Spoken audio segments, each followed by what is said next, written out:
Assalamualaikum warahmatullahi wabarakatuh.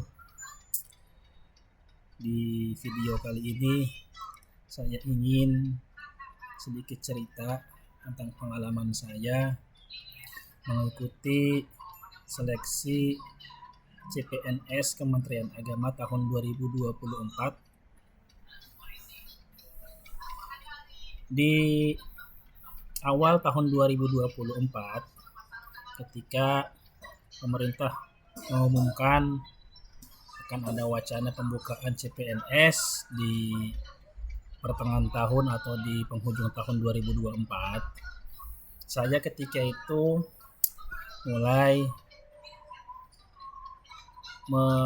meniatkan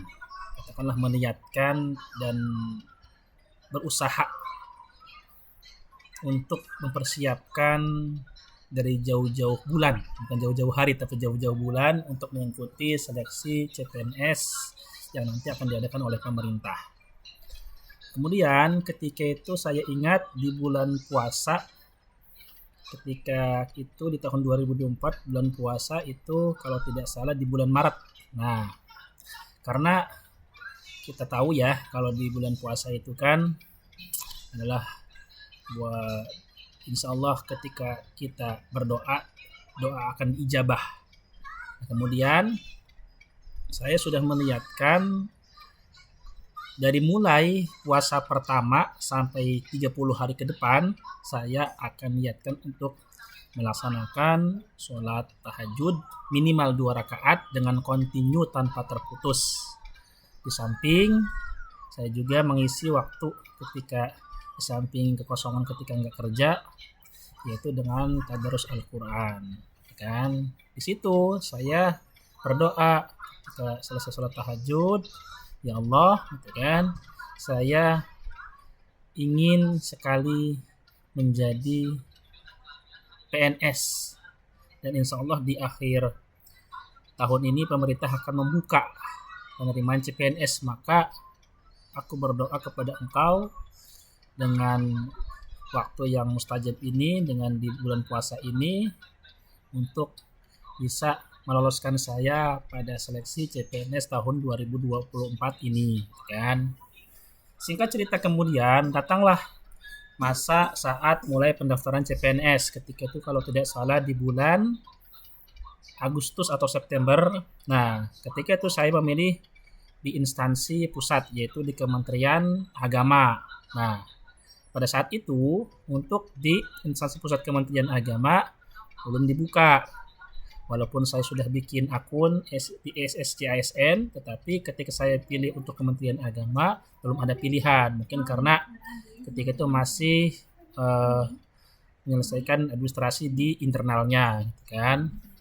Dan kemudian di mendekati penghujung pendaftaran, ketika itu baru untuk instansi Kemenak bisa memilih. Akhirnya saya ketika itu memilih instansi Kementerian Agama, kemudian saya mengupload berkas, dan upload berkas sesuai dengan persyaratan yang diminta. Dan kemudian ketika saat pengumuman seleksi administrasi, ketika itu saya buka akun saya dan alhamdulillah saya lolos seleksi administrasi. Kemudian menunggu sekitar 1 bulanan untuk mengetahui jadwal dan tempat seleksi kompetensi dasar atau SKD yang pertama. Ketika itu sudah diumumkan waktu dan tempatnya. Kalau tidak salah ketika itu saya ikut di tanggal 4 November 2024. Kemudian saya datang di tempat tes seleksi kompetensi dasar di salah satu kampus swasta yang ada di Kota Serang di Banten. Ketika saya ikut tes, ketika itu awalnya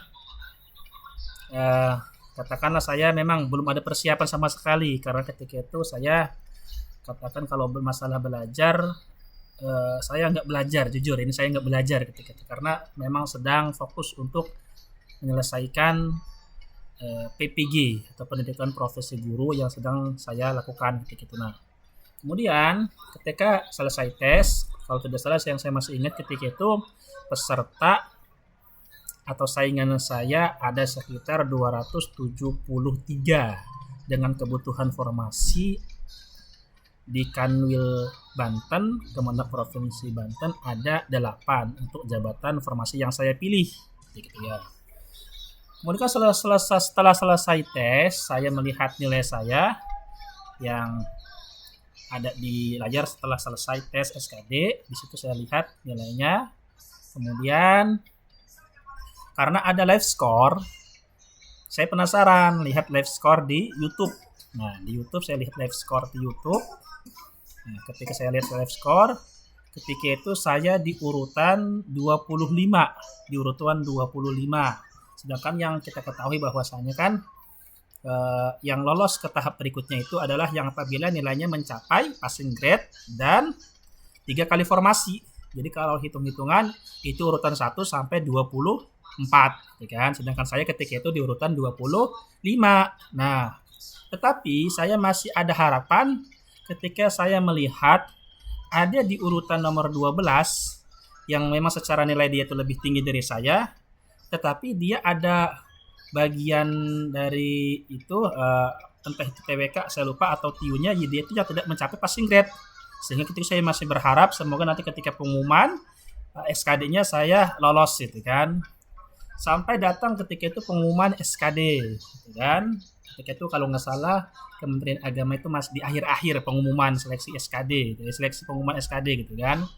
Ketika pengumuman saya melihat alhamdulillah doa saya terkabul dan ketika itu saya lolos seleksi kompetensi dasar. Jadi yang sesuai saya pikirkan ketika itu benar. Jadi yang urutan 12 itu memang tidak passing grade walaupun nilainya lebih tinggi dari saya gitu kan. Sehingga saya ketika itu yang ketika live score di urutan 25, ketika pengumuman ada di urutan 24. Jadi alhamdulillah bisa ke tahap berikutnya, tahap SKB gitu kan. Dan kemudian menunggu sekitar beberapa minggu untuk penjadwalan tes SKB, karena kalau Kemenak instansi pusat di Kementerian Agama ketika itu untuk SKB ini dibagi 2.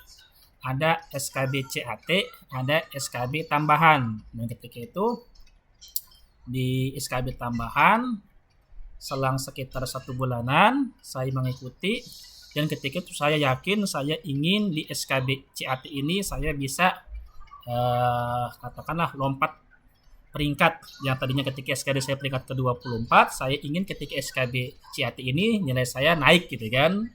Ketika itu selesai tes, kemudian alhamdulillah ya sesuai harapan. Ketika saya lihat live score SKB CAT, saya di urutan kedua, gitu kan? Saya di urutan kedua. Jadi ketika itu saya alhamdulillah cukup puas dengan nilai SKB CAT saya. Baru kemudian dijadwalkan untuk SKB tambahan.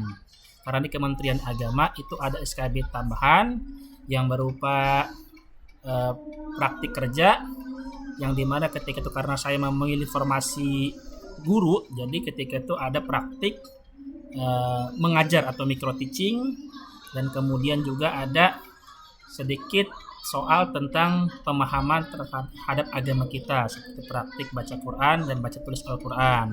Dan kemudian praktik yang SKB tambahan berikutnya yaitu adalah wawancara moderasi beragama. Sempat saya overthinking ketika mengikuti seleksi SKB tambahan. Karena ketika itu kita ketahui bahwa untuk SKB tambahan ini kan, karena ketika itu Zoom dengan penguji, jadi untuk nilai tidak ada live score-nya. Jadi yang tahu hanya pengujinya saja. Jadi sempat overthinking ketika itu kan. Jadi walaupun saya tahu adalah SKD saya, kemudian SKB saya gitu kan, tapi karena yang SKB tambahan ini tidak diberitahu untuk nilainya, maka sempat overthinking. Tapi tetap saya ketika itu tetap berdoa istiqomah sampai menunggu pengumuman. Dan ketika pengumuman hasil seleksi keseluruhan atau CPNS ini gitu kan, itu kan diumumkan dari mulai tanggal 5 sampai tanggal 12, dan ketika itu Kementerian Agama mengumumkan di tanggal 12 malam hari gitu kan. Kemudian saya tunggu pengumuman, dan ketika saya lihat pengumuman kelulusan CPNS Kementerian Agama, alhamdulillah saya lolos gitu kan. Jadi ketika itu saya lihat pengumuman, karena memang untuk di Kanwil Banten formasi guru bahasa Arab itu kebutuhannya 8, dan di antara 8 yang lolos itu saya di urutan ke-5. Jadi kalau bahasanya yang sedang mengikuti seleksi CPNS ini seperti katanya itu istilahnya itu seperti kuda hitam. Walaupun SKD-nya itu ketika hasil lolos itu paling bawah, tapi ketika SKB loncat gitu kan. Nah, ketika itu saya ada di urutan ke-5. Bisa dikatakan saya adalah satu-satunya yang laki-laki, selebihnya karena yang 8 yang lolos itu semuanya perempuan. Jadi ini sedikit cerita saya ketika mengikuti seleksi CPNS Kementerian Agama tahun 2024. Terima kasih. Assalamualaikum warahmatullahi wabarakatuh.